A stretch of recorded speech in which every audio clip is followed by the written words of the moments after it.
The clock ticked past midnight, the wind howled outside. My room was dark except for the faint glow of the streetlight. I pulled my blanket tighter, trying to forget the scary movie I watched. A low creak echoed from the corner of my room. I froze, listening. Silence. Just the wind. I turned on my side, forcing myself to breathe. Then I heard it again, a soft dragging sound like footsteps, slow and deliberate, coming closer. My heart pounded in my chest. My eyes darted around the room, searching for the source of the sound. But the darkness held its secrets close. I squeezed my eyes shut, wishing the sounds away. But the footsteps grew louder, closer. Someone, or something, was definitely in my room. Then a new sound sent chills down my spine. A whisper, raspy and low, seemed to slither from the shadows. I couldn't make out the words, but the malice in the tone was unmistakable. Terror gripped me. I wanted to scream, to run, to do anything but lie there helpless, but fear had me paralyzed. The whispering grew louder, swirling around me like a chilling breeze. It felt close now, too close, as if the voice was right beside me. Softly, eerily, shh, so close. I forced open my eyes, my breath catching in my throat. The room was suffocatingly silent, yet the air felt heavy, as if it carried an unseen weight. My heart pounded in my chest, each beat echoing in my ears like a drum of impending doom. The shadows in the room were moving. They writhed and twisted, taking on grotesque shapes that danced menacingly in the dim light. It was as if they had a life of their own, a sinister choreography unfolding before my eyes. The walls seemed alive, pulsating with the dark energy of these shapes. One shadow, larger and more menacing than the others, stretched towards my bed. Its form was undefined, yet its presence was overwhelming, as though it carried an intent far beyond mere movement. It moved with an unnatural fluidity, like a predator stalking its prey.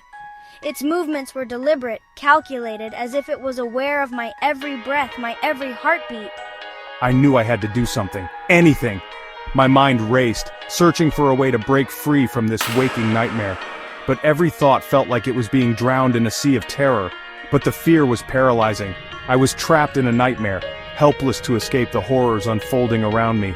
My body refused to move, as if the shadows themselves had rooted me in place, feeding off my fear.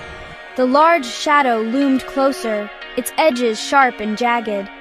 It seemed to grow with every passing second, its form becoming more defined, more threatening.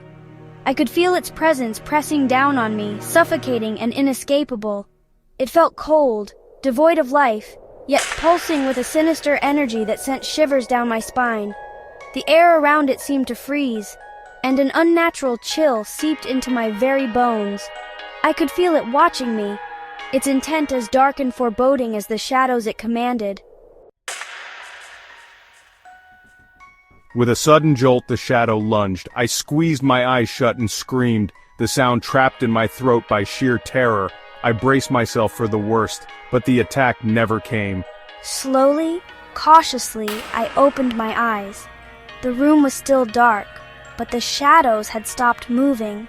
The whispering had ceased. The only sound was my own ragged breathing. Then, I saw it. Hovering in the air above my bed, just inches from my face, was a face. A ghastly, translucent face with eyes that glowed an eerie green in the darkness. Low and chilling. See me now. The face. It was the face of a young boy, no older than me.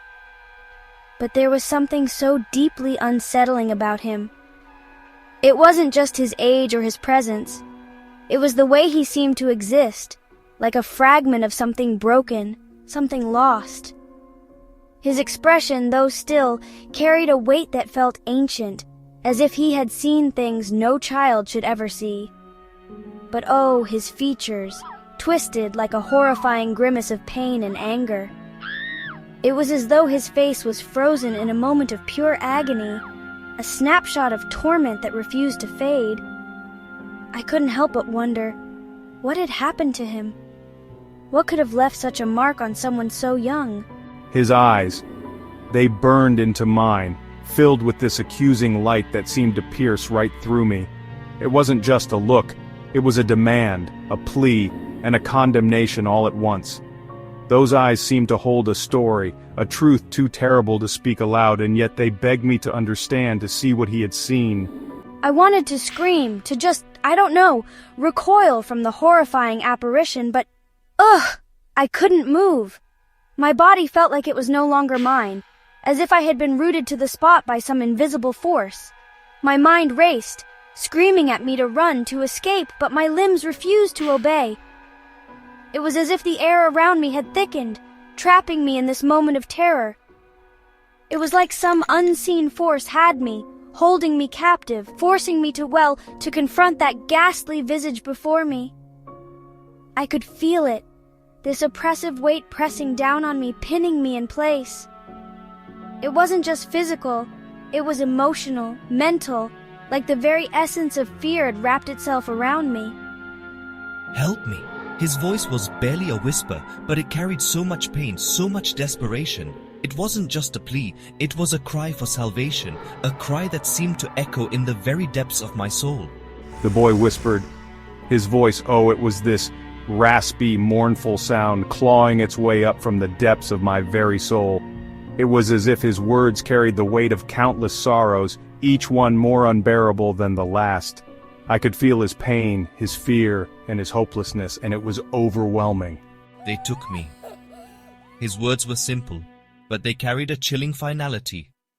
It was as if he was recounting a fate worse than death, a fate that had stolen not just his freedom, but his very essence. They took me, and now I'm trapped. Trapped in a place where time and light seemed to have no meaning. His voice trembled, and I could feel the weight of his despair. It was a prison, not of walls, but of something far more sinister. His words, they sent this fresh wave of terror crashing over me. My mind reeled, trying to make sense of what he was saying. Who were they? What had they done to him? And oh no, could they come for me too? The questions swirled in my head, each one more terrifying than the last. I mean, who was this boy? Who were they? And oh no, what did he mean trapped? My heart pounded in my chest as I tried to piece it all together. This wasn't just a ghostly encounter, it was a warning, a glimpse into something far darker than I could have ever imagined. As if sensing my thoughts, the boy's expression grew angrier. His translucent hand, barely visible in the darkness, shot out and wrapped around my wrist with an icy grip. "You have to help me," he hissed, his voice laced with desperation. "They're coming back for me. And if they find me here, with you..." His voice trailed off, but the unspoken threat hung heavy in the air. I was in danger, I realized, but not just from the ghostly boy and his cryptic warnings. Something else lurked in the shadows. Something far more sinister and powerful. Something that even this tormented spirit feared. "Who are they?" I croaked, my voice trembling with fear. "What do you want from me?" The boy's grip tightened on my wrist, his touch sending a jolt of icy pain through my arm. "They took me from my bed," he whispered, his voice filled with a chilling sadness. "They promised me power, but they lied." He leaned closer, his glowing eyes boring into mine. "Don't let them take you too," he pleaded. "Don't trust them." His words sparked a flicker of defiance within me. I wouldn't let fear control me any longer. I had to escape, to warn others. Gathering all my courage, I pulled against the boy's grip. To my surprise, his hand easily released me. He drifted back, his expression shifting from pleading to one of resigned sadness. "It's too late," he whispered, his voice fading into a mournful sigh. "They are here." The room grew colder, the air thick with a palpable sense of dread. The shadows in the corner began to writhe and pulsate as if something was pushing its way through. Then, as quickly as it began, it was over. The ghostly boy vanished, his plea for help echoing in the silence. The shadows retreated, leaving behind an eerie stillness. I lay there for what felt like hours, my heart pounding, my mind racing. The silence of the room was deafening, broken only by the occasional creak of the house settling. Every shadow seemed alive, every flicker of light a potential threat. My thoughts spiraled, replaying the events of the night over and over. Had it all been a dream? The vividness of it all felt too real to dismiss. The boy's face, his voice, the warning, it was etched into my mind like a scar. I tried to convince myself it was just my imagination, a trick of the mind, but doubt lingered. A hallucination brought on by the scary movie? I had watched it earlier that evening after all. But no movie, no matter how terrifying, could explain the cold, unshakable dread that gripped me now. As dawn broke, casting its pale light through my window, the room began to feel less oppressive. The soft glow of morning brought a fragile sense of safety, though it did little to calm my nerves. I finally found the courage to get out of bed. My legs felt heavy, as though weighed down by the fear that still clung to me. Each step was hesitant, my ears straining for any sound, any sign that I wasn't alone. The room looked normal, peaceful even. The sunlight painted everything in warm hues, but it couldn't erase the unease that lingered in the air. It was as if the room itself remembered what had happened, but the memory of the ghostly boy and his chilling warning lingered. His voice echoed in my mind, soft yet commanding, a reminder that I couldn't ignore. And then I saw it. A glint of silver caught my eye, pulling my attention to the bedside table. Lying on my bedside table, a small tarnished silver locket. It looked old, its surface worn and scratched, as though it had been through countless hands before finding its way here. I had never seen it before, but somehow I knew it belonged to the boy. The weight of it in my hand felt significant, as if it carried a story I wasn't yet ready to uncover. I picked it up, a cold shiver running through me as I noticed the inscription on the back, "Forever Bound." The words seemed to pulse with an energy of their own, sending a chill straight to my core. The words sent a fresh wave of fear through me. What did they mean? Why had this locket appeared here, in my room, after the boy's warning? Questions swirled in my mind, each one more unsettling than the last. The boy might be gone, but his warning remained. It was as if the locket was a piece of him, left behind to ensure I wouldn't forget.